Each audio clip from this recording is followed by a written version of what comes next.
depresión mundial. Luego de un ligero bostezo me acurruco un poco en mi silla de ruedas, entonces de repente el pequeño diablillo se me aproxima y me da un abrazo mientras salta de alegría. Ese es mi nieto, de seguro llegó con el propósito de oír mis historias. Abuelo, abuelo. ¿Necesitas algo, hijo? Quiero que me cuentes tus historias. Lo que presagiaba, de hecho, me entusiasma que en esta época existan chiquillos tan curiosos. Jeje, es que creo que ya te he contado todas las que conozco. No es verdad, ya que estoy seguro que puedes acordarte de lo que tuviste que enfrentar cuando pasó la gran tragedia. ¿Gran tragedia? No sé concretamente a qué se refiere, pero sospecho que tiene que ver con los acontecimientos que me sellaron a mí y al resto del mundo. Tú sabes, esos eventos de 60 años antes en donde millones de personas obtuvieron una misteriosa depresión que produjo que una gran porción de la humanidad se matase y después de un mes solo quedara una fracción mínima, en su mayoría niños, es cierto, pero no creo que esa turbulenta secuencia de eventos le hayan puesto un título tan convencional. No tengo un trauma acerca de eso, sin embargo, no es exactamente un cuento que forje consuelo o serenidad. Te lo puedo narrar, pero ¿estás seguro de poder escucharlo completo? Opino que hasta náuseas puede provocar todo el contexto de lo que experimente. No soy dramático en lo absoluto, estoy consciente que teniendo 12 años, este angelito puede aguantar historias de horror o películas de ese género, pero esto de por sí es real, y todo estuvo rodeado de calamidades. Por supuesto, de libros, de amigos y profesores he podido saber lo oscuro que fue ese tiempo, incluso detalles de cómo fue la muerte de los infectados. Además, me interesa saber, ¿cómo sobreviviste? Se dice que los que fueron más inmunes eran de la edad de los bebés hasta la preadolescencia, pero tú eras adulto, eras prácticamente una excepción. De verdad es una larga historia, ¿quieres oírla completa? Mi nieto asintió, tomé una respiración profunda y hablé desde el principio. El origen de ese período se remonta a la peor etapa que tuve que sobrellevar en mi vida. Aguanté una depresión severa durante 3 años, me fue diagnosticado por expertos que encontraron la causa de mis frecuentes ataques de pánico. Como fue comprobado por el doctor, pensé en contárselo a las personas más cercanas a mí, pero de todos modos no me creyeron, dijeron que era una locura que yo mismo procedí a inventar para tener el lujo de atención, incluso mi familia y mi jefe. También hubo otros que eran blandos, mostraban ternura, pero decían estar seguros de cómo se sentía eso, a pesar de que no lo sabían en lo absoluto, sobre que también se han sentido deprimidos y tristes en diferentes momentos, que debía seguir más allá con mi trabajo y mi vida y estar siempre fortalecido, lo que en lugar de remediarlo, lo empeoraba. Me parecía enseñar que ese malestar que tanta presión me cultiva, era nada más un sentimiento común en todo ser humano, que estoy condenado a guardármelo porque estoy solo en esto y que si no puedo aguantarlo es porque soy frágil. Vaya abuelo, ¿en serio la depresión puede ser tan dañina y agobiante? Así es, créeme, ya puedes aceptar que lo llevas cuando en el resto del día hay cortas oportunidades para sentirse alegre. Es más, como el estrés y la ansiedad es uno de los factores que la componen, problemas físicos como el dolor de cabeza y el vacío en el estómago, el insomnio y la falta de energía se vuelven todavía más frecuentes por las cicatrices que la infelicidad desconocida engendra en nuestro organismo. Si la historia empieza desde esa línea, entonces el factor de tu depresión tiene relevancia en el origen y expansión de la gran tragedia. Por ahora se puede interpretar de esa forma, porque resultó ser un trastorno que quebraba a la raza humana, y es sumamente importante desde lo que tuve que albergar mientras empezaba, por eso es preciso que continúe esta vez sin interrupciones, ¿de acuerdo?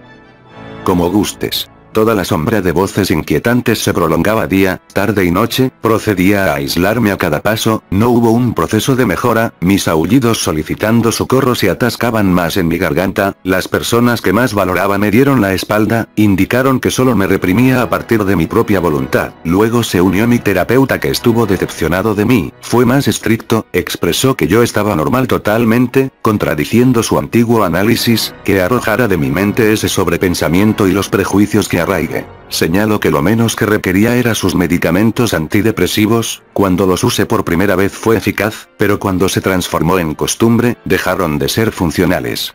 Le rezaba como última salvación a mi figura materna, pero desde allí todo cayó como escombros, porque ella espetó que me convertí en un adulto, que ya no me mantendría a su cuidado, y que era un completo ingrato pues me proveó de amor, comida, una buena educación y el traslado a una buena universidad, y yo usaba fantasiosos problemas cerebrales para flojear durante mi jornada de trabajo. Desde esa ocasión, concluí que yo era la manifestación del diablo, un cobarde cínico resignado, que no vale para existir en un mundo tan desafiante. Conduje con mi auto en plena noche directo a un puente, quería lanzarme al mar de inmediato, pero mi miedo era demasiado, estaba nervioso por perecer a pesar del infierno que me seguía arañando, traté de subir por la orilla y obligarme a hacerlo, después llegó al mismo sitio una camioneta blanca, escuché pasos viniendo, pensé que eran personas que venían a estorbar, pero enseguida un hombre calvo subió por la orilla en un segundo, y sin rechistar, tiró su propia carne al agua donde su destino yacería en ahogarse y que sus órganos fueran succionados por animales marinos. Me aterré y di 4 pasos atrás, aún con la sorpresa, una mujer bastante mayor, fue corriendo a la orilla y como nadadora profesional hizo un salto para sumergirse a las profundidades con los peces. Presencié a un mismo dúo suicida, no tuve tiempo para pensar en volver a hacerlo, de hecho, me horroricé, entré a mi auto y manejé con mucha ansiedad hacia mi hogar, no podía irritarme por mi cobardía, era como si el inframundo me escupiera en el rostro, por lo que vi de esas dos personas, ya carecían de conciencia, era como si un psicópata tuviera más empatía que ellos a sus vidas. Puede que ahí empezara la expansión del trastorno mortal o hubo otros que los precedieron. En las noticias fue informado esas dos defunciones, eran individuos no relacionados de ningún modo y jamás tuvieron algún contacto, pero tenían similitud en sus condiciones personales, labor excesiva, deudas y la falta de fondos para pagar la renta, trabas muy usuales en aquella década. Pensando en hechos ajenos recordé mi misión, era irónico que la rendición de dos extraños pudiera distraerme de mi autodesprecio. Iba a arrojarme de la azotea del edificio de la empresa que aborrezco, cuando iba en marcha y abrí la puerta del tejado, había 5 personas, 3 hombres y 2 mujeres, al borde del techo, firmes y con la cabeza inclinada hacia abajo, aunque parece estúpido, no entendí lo que ocurría, así que pregunté. ¿Qué están haciendo aquí? Todos alzaron la cabeza y se voltearon a verme, los reconocí, eran compañeros míos, alguna vez carecieron de comprensión en cuanto a mi desesperanza, pero yo pude entender que eso ahora los abrumaba a ellos, luego de eso supe qué harían después, iba a gritar para que se detuvieran, pero todos dieron paso al mismo tiempo y segundos después escuché como sus cuerpos besaron el suelo.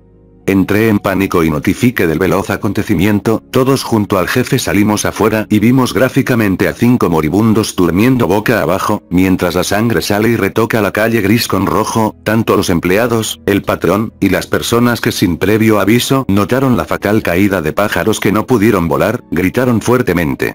El secretario tartamudeando llamó a la ambulancia para decir que había 5 heridos afuera de su empresa, era disparatado a estas alturas, pero así funciona el espanto colectivo. No había nada que pudiera hacer y regresé a mi vivienda, estuve muy incómodo, traté de causar mi autodestrucción 2 días seguidos y fue prevenido por los que no podían vivir en la miseria, lo que me llegaría a la mente sería rencor a mi indecisión, pero lo repasé mejor, era como si el miedo a morir volviera en mí y no los sentimientos de infelicidad. No supe qué pasaba, prendí la tele para mirar si lo ocurrido fue promulgado en los reportajes y así fue, los suicidios de mis compañeros de trabajo, con el escándalo esperado de los llantos de sus familias. Según se analiza, hubo otros casos que horas antes tuvieron el mismo desenlace, quizás el ambiente laboral era tan estresante o factores económicos y sociales formaron parte, una explicación convincente no hay, en lo que he figurado, todos estaban cómodos con su horario de trabajo, no era del todo disfrutable, pero si se recibía con normalidad, el salario es mediano, no hubo indicios de actitudes fatalistas, entonces, ¿por qué fueron ellos quienes lo hicieron? Sin embargo, además de una falta de explicación, también hizo falta la prevención y una solución, y cada mañana ese fenómeno iba en aumento, ahora conocer suicidas no era una casualidad, se volvió una compañía cotidiana. A la madrugada en un instituto vislumbré un guardia de seguridad que se colgó donde levantaban la bandera de una escuela, fue perturbador y daba náuseas. Cuando marchaba al trabajo no hubo un solo paso que diera paz con ese entorno repleto de sonidos de automóviles, teléfonos y ladridos de cachorros, carente de una sola voz humana sobre una ciudad inmensa de individuos, observé a la multitud, vagaban lentamente todos en blanco, algunos sufrían muchos escalofríos, y otros parecían perder el aliento y respirar con dificultad.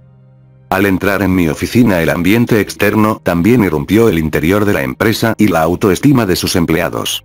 Ofrecer un diagnóstico sin un doctorado en psicología no es recomendable, pero denominé depresión colectiva lo que envolvió a todos en una espiral de soledad y carencia de optimismo. Eso consumió incluso al superior de la corporación. Es similar a lo que estuve sintiendo durante mucho tiempo, solo que lo diferente es que los otros no encubren lo que los atormenta como lo hacía yo, muestran su nerviosismo, tristeza, estrés. Por la velocidad de los cambios, podría decirse que los 5 suicidas son el arranque del llanto desplegado, pero esa forzada fachada que ahora genera mucho sufrimiento no suena muy razonado. Ahora es muy abierto el infierno que pervierte el corazón de conocidos y desconocidos. Trate de platicar con el patrón de la atmósfera de mis allegados y de él, sobre todo mi preocupación de que él vaya a imitar a los causantes de esta desdicha. Lo que me dijo fue que por algún impulso ahora no aguanta lo que es el mundo y sus reglamentos, la maldad y lo real está compuesto en una insoportable verdad que inquieta, y no calcula un procedimiento que lleve a su sostén, solo puede sentir vacilación con el demonio que lo envuelve.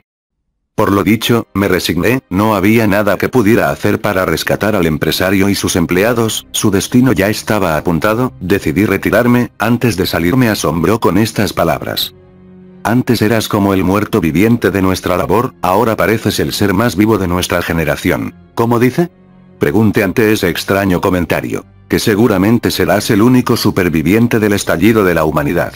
Después de eso mi superior se cortó las venas horas luego de nuestra conversación en su despacho. Mis compañeros restantes acabaron con su vida en el hogar, acompañados de sus familiares que tampoco llevaban motivos para seguir el sendero de la vida. Esto excluye a sus niños y bebés. En cuanto a lo que se anotó en las noticias relativo a los acontecimientos recientes, fue que ese alrededor tan pesimista con mentes doblegadas en un profundo aborrecimiento de la existencia no es un evento fortuito, ahora es un problema global. Indican que mundialmente en una sola semana comenzó una pandemia donde la enfermedad es una depresión suprema, donde muchos ciudadanos y sus cercanos lo obtienen a partir de la incapacidad del cerebro moderno de absorber tantos estímulos, innovaciones, dificultades amontonadas y el sobrepensamiento, que ha empujado al ahogamiento del cerebro y mayores deterioros en sus neuronas vitales, convocando a la más grande autodestrucción. Lo que lo hace más peligroso, es que se va transmitiendo a un colectivo de civiles, cuando presencian el final de las víctimas que ya lo han ingerido, se va propagando como virus troyano. Por lo tanto, sugieren que es prudente estar más al cuidado de nuestros cercanos, especialmente de nuestras familias. Tras esa mención, note que, a pesar de las circunstancias, no he comprobado el estado de mis padres.